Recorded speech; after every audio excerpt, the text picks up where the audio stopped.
Hello, and welcome to the Community IT Innovators Technology Topics Podcast, where we discuss nonprofit technology, cybersecurity, tech project implementation, strategic planning, and nonprofit IT careers.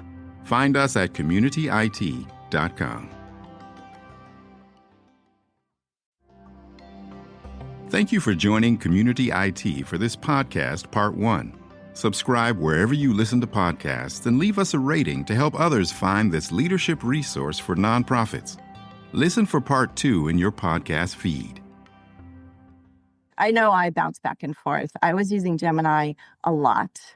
And then, our organization is all Copilot. So I was like, well, maybe I should give it another try. Welcome to part 1 of a 2-part series on the webinar, How to Nonprofit AI with Brenda Foster. You can find the full video on our site, communityit.com. You can see the slides, download the slides, and there'll be a transcript there as well, or just listen to this part 1 and part 2. Welcome to this Community IT webinar, How to Nonprofit AI with Brenda Foster. My name is Carolyn Woodard. I'm the Outreach Director for Community IT, and I'm the moderator today. And I'm very happy to hear from our guest, Brenda. But first, I'm going to go over our learning objectives. So we are going to try to understand the various types of AI, artificial intelligence. We had somebody in the registration who said, please don't assume that we all know about AI already. So we're going to do some level setting and do some background. We're going to define ethical AI and why it matters for nonprofits. We're going to apply the 5-question framework to determine alignment with your mission. We're going to use proven prompting strategies to get evidence-based factual responses. We're going to identify next steps to implement ethical AI in your organization. And I'm really excited to welcome Brenda Foster to this webinar, who's going to lead us through a bunch of these things. So Brenda, would you like to introduce yourself? Sure thing. Thank you, Carolyn. Hi, everybody. I'm Brenda Foster, and I am the Chief of Innovation at Vanguard Communications. We are a full-service public relations firm based in D.C., Hispanic woman-owned, and we're a boutique where there's about 20 of us. And for the last 38 years, we've worked for solely causes, nonprofits, some government work, but that's our specialty, that's our passion. And one of the things that is really important to us is to make sure that nonprofits are not behind the curve in any kind of innovation. So when social media as social media tools start to change, we do everything that we can to jump in and learn them so that we can then advise our nonprofit clients on how they can take advantage of them before they get behind. We want to make sure that everything that's available to for-profit companies is available to nonprofits as well. So that's what caused us to start an AI task force a couple of years ago to sort of figure out, what's going on with AI, what do they mean by AI, and then we really looked at a lot of the benefits as well as some of the concerns. And what we ended up with was what you'll see I'll talk about a lot today, which is ethical AI. The idea that if we're going to use it, we want to use it as ethically as possible, and we know that our clients want us to as well.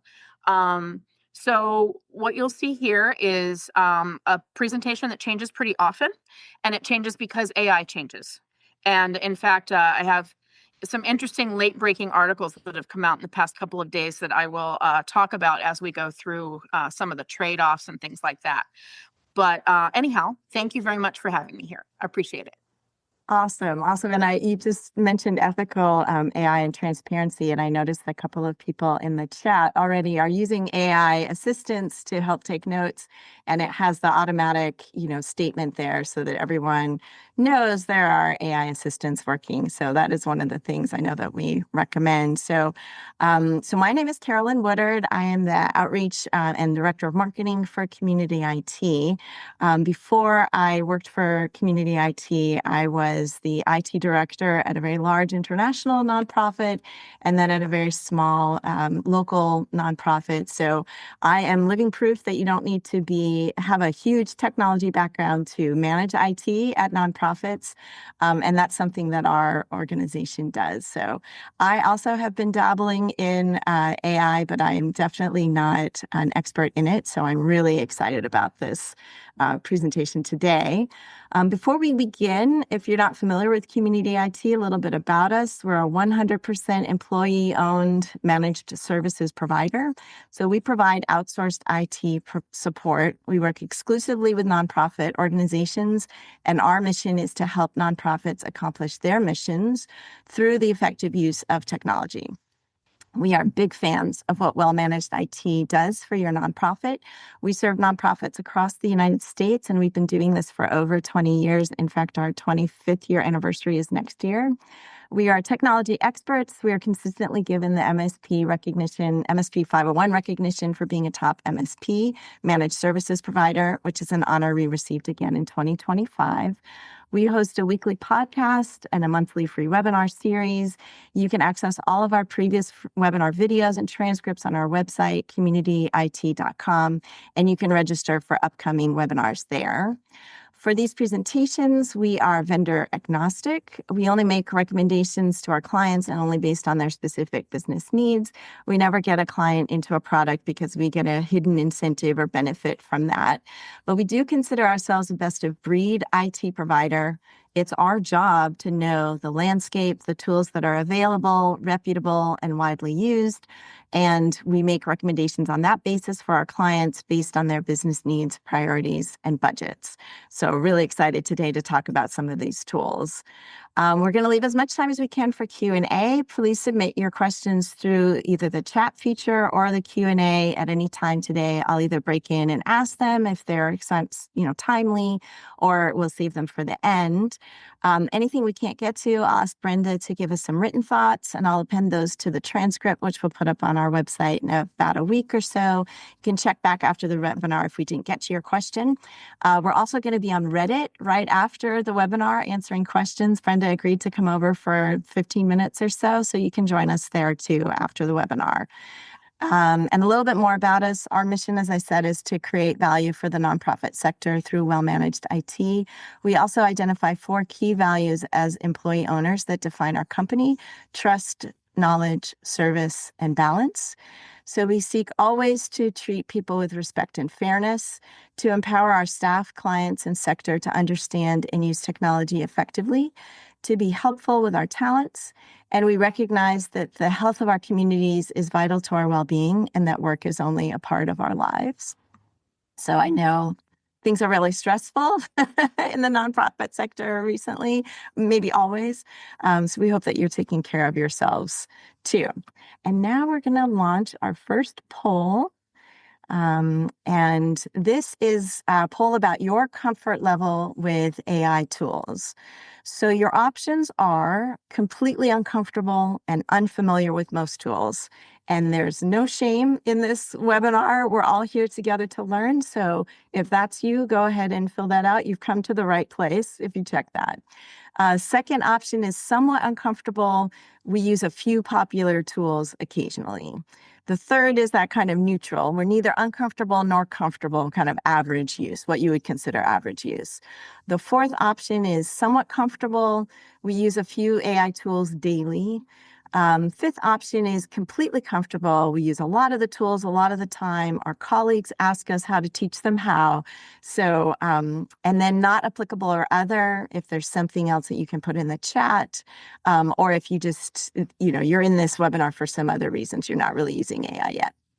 And Brenda, can you see that? I sure can. We're all over the place here, which is totally fine. And I'm hoping that those of you who are completely comfortable can also contribute in the chat anything that you know, because the one thing I will tell you is that I never would call myself an AI expert. Okay. And I think that's really important to say. I'm not an IT person in any way. What I am is somebody who understands nonprofits and understands how AI can benefit them to this point. But I do not know every tool in America. I've had people say to me during conferences, "What about this tool?" And it was released yesterday. And I'm like, "Well, no, I haven't had a chance to do that yet." So if you know of a tool that I haven't talked about, please share it with everybody. But this is great. Yeah. So hopefully I'll hit all of the places that you need me to go, from those of you who are completely uncomfortable all the way to completely comfortable. Hopefully there'll be something that you can all learn here and that we can teach each other. Sounds good. All right, let's get started. All righty. So I want to do a little bit of level setting here, because I know that it can be, we talk about AI a lot, and AI can mean so many different things. If you like the old Steven Spielberg movie, AI to you is a little boy, a little fake boy. And, maybe that's coming. It's sort of here in some cases. But the AI that I'm really going to be talking about today is generative AI. So let's talk about the differences. So one of the things that people who want you to use AI constantly say is, "Oh, come on now, you've been using it for years. The genie's out of the bottle. You can't put it back. You have to use AI." Well, yes and no. So what they're talking about for the most part is embedded AI. And those are tools that operate sort of behind the scenes. They enhance the functionality of different things. So, your Zoom screen, figuring out where you should be and what it should look like in the back. Any kind of enhancements for Google Maps, they are suggesting routes for you. Things like that have been around for a really long time, and they continue to grow. Look, the algorithms, we all talk about the algorithms, everywhere the algorithms. Those are a form of embedded AI. What we're talking about is AI that you personally have a little more control over. All right. So discriminative AI is also one, unless you're an IT person, you're probably not doing that. But it's kind of exciting because that's the kind of AI that really has the opportunity to transform processes and systems in a way that we haven't seen before and that could make things much more efficient. Now, is it scary? Also scary. Okay, but all of this is scary. All of it's scary. What we're going to talk about today is generative AI. So generative AI, look, the default right now, just like IBM, we're going to Xerox something. The default right now is ChatGPT. So if you're looking for an example of what generative AI is, these are models that are used to generate content. All right. So they can be ChatGPT, Claude, Perplexity, DeepSeek, anything you can think of, but also Canva, beautiful AI. They can be used for tasks like creative writing and art, uh, audio synthesis, but they can also be used to analyze things, right, and give you answers. They can be used to create chat bots that do a particular function that a person isn't available to do. So today, that's what we're going to focus on is the generative AI part. But before we do that, because you are nonprofits and you care about the world, we are going to talk a little bit about those trade-offs I mentioned earlier, the ones that we spent a lot of time researching. Trade-offs are something that, I think everybody in this world who's trying to make decisions about AI, I think we've learned a lot as technology has changed over the past 3 to 4 decades about the harm that technology can do to our environment, to our children. There are a lot of issues out there that technology brought. So I love that we're having this conversation right at sort of the dawn of generative AI and how it progresses. So I want to talk about some of these trade-offs and what we know as of today. And I say as of today because literally I changed this slide yesterday based on a new report that came out. So first, we're going to talk about the environment. It's the one I think most people know about. The other one is privacy. We'll talk about that as well. Environment use is something that people really have a concern about, and it's reasonable. This is a heavy-duty system. Think about what it's able to do. That generates needs a lot of energy, and to have energy, you have to cool, right? You have to have a cooling system. So what I will say is, though, that as of yesterday, the per query water use of generative AI has declined substantially. And when I was talking in January, so we're talking this is month 8 of the year. Since January, it has declined by 40 times. Okay. Now, that's the good news. The bad news is usage of generative AI has increased by way more than that. So even though per query, you and I aren't killing things, together we're making a giant mess. All right. 700 million GPT 4.0 queries per day translate into freshwater evaporation equivalent to the annual drinking water needs of 1.2 million people. That is not nothing. So it's going to get better. Now, I don't have the link to the Washington Post article here, but just look up ChatGPT in the Washington Post from yesterday. It was a really interesting article that talked about the things that are actually worse.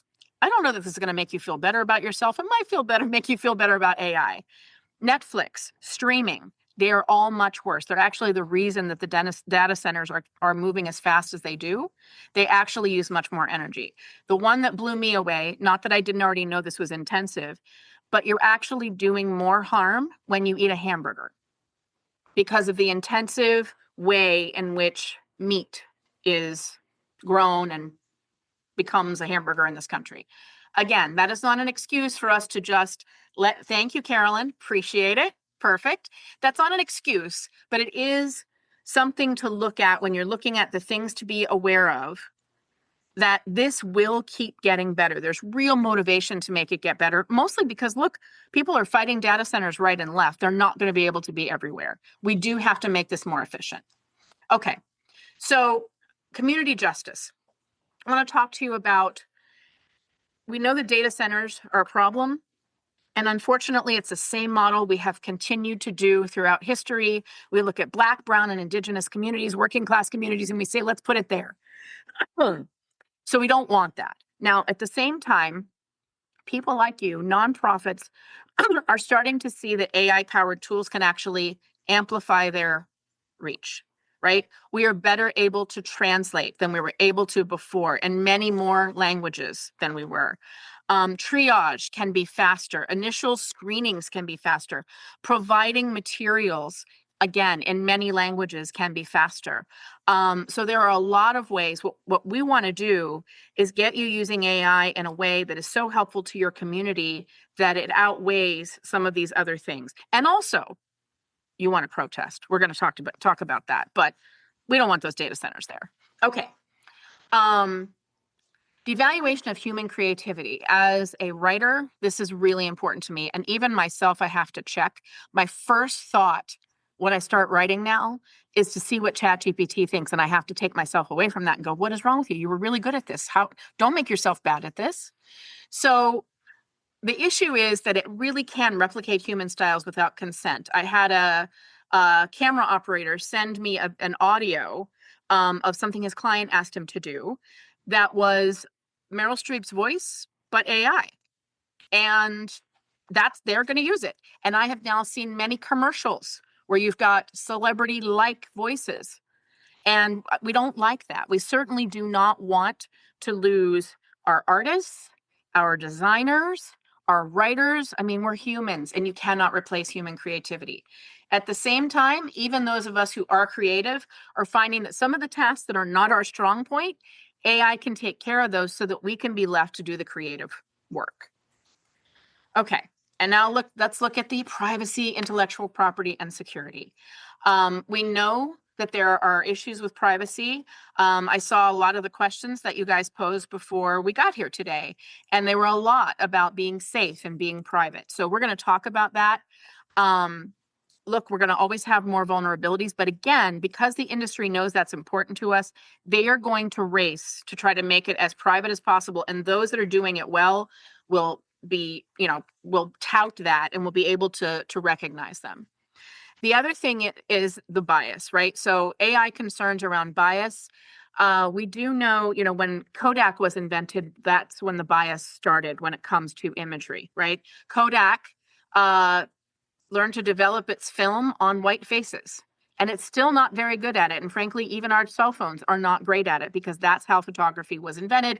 AI is the same issue, right? When it's invented by a certain person, it's going to only reflect that person's uh, way of looking at things. So there's a lot of concerns about wrongful arrests and systemic discrimination. At the same time, AI in hiring can actually be very helpful because as humans, we have unconscious bias.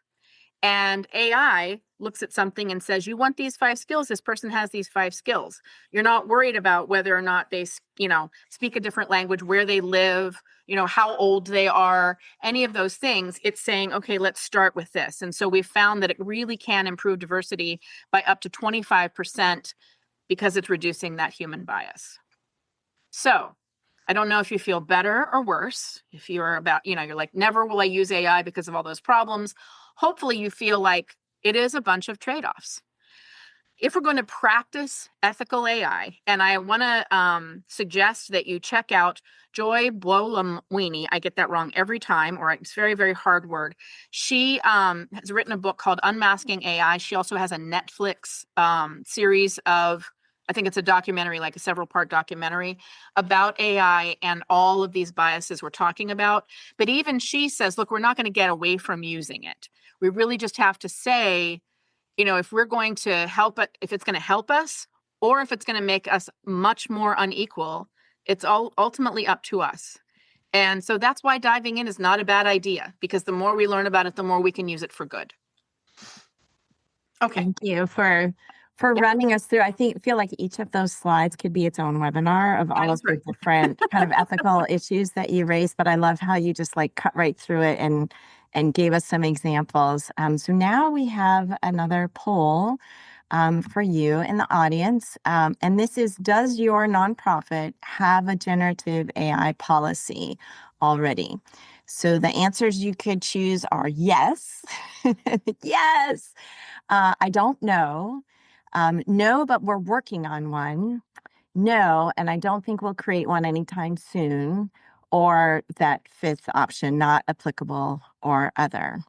So we're going to talk a little bit about, what that policy should cover. And just to reassure everybody, we are going to get into like, here's some ways to do prompting and here's some really practical stuff. But we did want to make sure that we were just kind of meeting everybody where you are and talking about some of these larger issues. So does your nonprofit have a generative AI policy? Wow. Okay. So look, I will say again, my first presentation this year in January, it was completely no yeses, 0 yeses.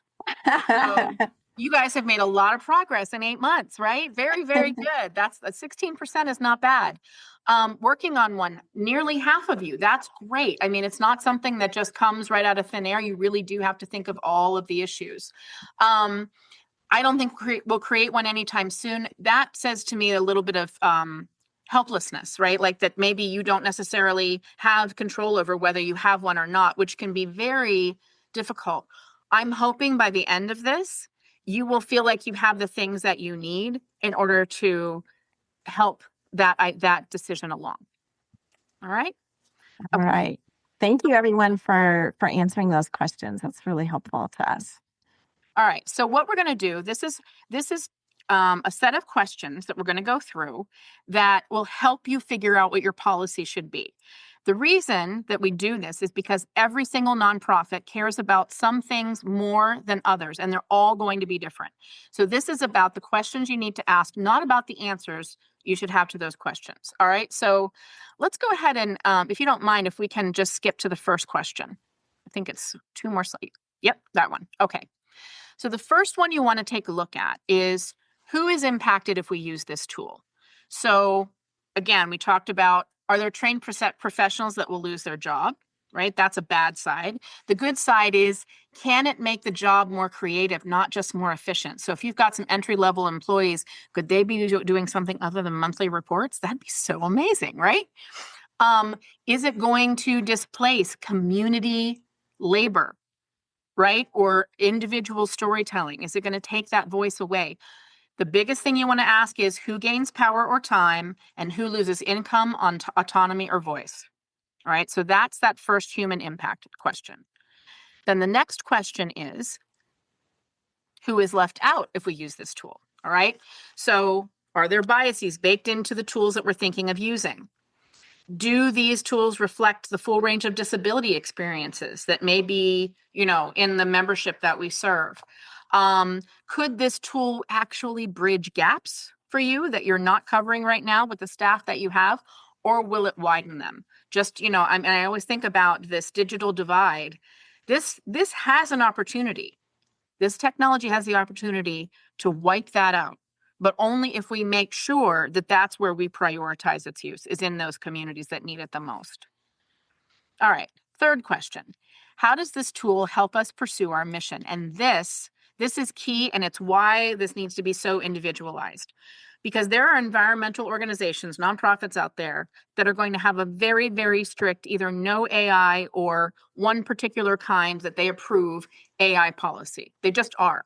That's because their mission is to protect the planet. And why would you willingly use tools like that? That's why people are vegan. That's why there are all kinds of things. So that is the most important piece to ask yourself. Within our mission, does AI make sense, and how does using it make sense? So is it going to disconnect us from the people that we serve? Are we going to be able to expand our reach? I worked for talked to a bunch of housing professionals earlier this year, and we came up with this idea of, they're not available after 5:00 to public housing residents. And imagine how it feels from 5 to whatever happens the next day to not have anybody to talk to or just leave a voicemail. If you could come up with a chat bot that had the ability to answer basic questions, it's not like you're going to hire a new person anyhow. So you're not taking anybody's job, but you now have found a way to help your residents get a little bit more peace of mind. So these are the kinds of things you have to ask yourself. So does it uplift your mission, or is it going to, quietly shift your priorities, even silently in the background? All right. So next is, what do my employees need to maximize tool use? And we found a lot. Our rollout of our first policy was early last year, and we are still working with employees, having meetings together. We have cohorts now for each of the different properties to help people use better prompts and things like that. So you need to help them understand, like, if they have concerns, where are they going to go with those? When a new tool comes out, is it totally fine to use it? Or should they say, this is something I'd like to use, can we investigate it? Like, what is it that employees need to know in order to use this responsibly and the way that you want it, that in accordance with your mission? And then finally, what are the ultimate risks and harms? All right. Now, this is true. You're going to have to look at every tool differently. But with this, once we figured out what our norms were, we came up with a checklist for every new tool. All right. So you can use this to come up with a checklist. So how is our data handled and by whom? What are you doing about bias and accuracy? What about copyright and consent with the trading data? Most of the major tools have a way for you to say, no, you don't want to train it, even free ones, right? So you can tell the tool in settings that you don't want to use your data for training. Do we know that we are using a piece of tech that has actively tried to harm communities, right? And does it align with our values, or does it undermine them? So this is the kind of research that you need to do every time you try to bring on a new tool. And again, if you just generally assess these questions for yourself, you should be able to come up with a checklist that's a little bit easier to check off as a new tool comes in. But the reason you want to do this is because otherwise your employees are using this stuff anyhow. It's the Wild West out there. And if you can give them some guidance and also some reasons why certain tools aren't great, then that's even better. I just want to jump in for 2 seconds sure. and say this is so interesting, and this is something that a lot of our nonprofit clients are asking us too. And it can be so hard to do the research on the company, on the tool. So if you're suffering that, feeling that, we feel you, we understand it. And I just wanted to mention, a colleague a couple of days ago was saying that he uses AI to help understand what their terms of agreement are. That's exactly right. right. Summarize this in plain language for me. What is your privacy policy? That sort of thing. Yeah, that's exactly right. The tools are actually, you have to tell the tools not to lie. And I'll tell you about that in a little bit. Yeah. But you can ask each tool every one of these questions. You can ask one tool this question across all of them, right? Give me a comparison and they'll do what they can. So, yes, use AI to assess AI. Why Yeah. not? Yep. Great, Carolyn. I love it. Thank you for joining Community IT for this podcast, Part 1. Subscribe wherever you listen to podcasts and leave us a rating to help others find this leadership resource for nonprofits. Listen for Part 2 in your podcast feed. Community IT does these free webinars and podcasts for our community, and we love sharing our knowledge and experience. If you have more questions or are having trouble with your IT at your nonprofit, please get in touch with us on our website, www.communityit.com, so we can start a conversation or schedule an assessment. Downloading any of our free resources there will get you signed up for our webinar reminders, and you can attend our next webinar in real time and ask our experts your own questions. If you love podcasts, please subscribe and leave us a rating to help others find this leadership resource for nonprofits.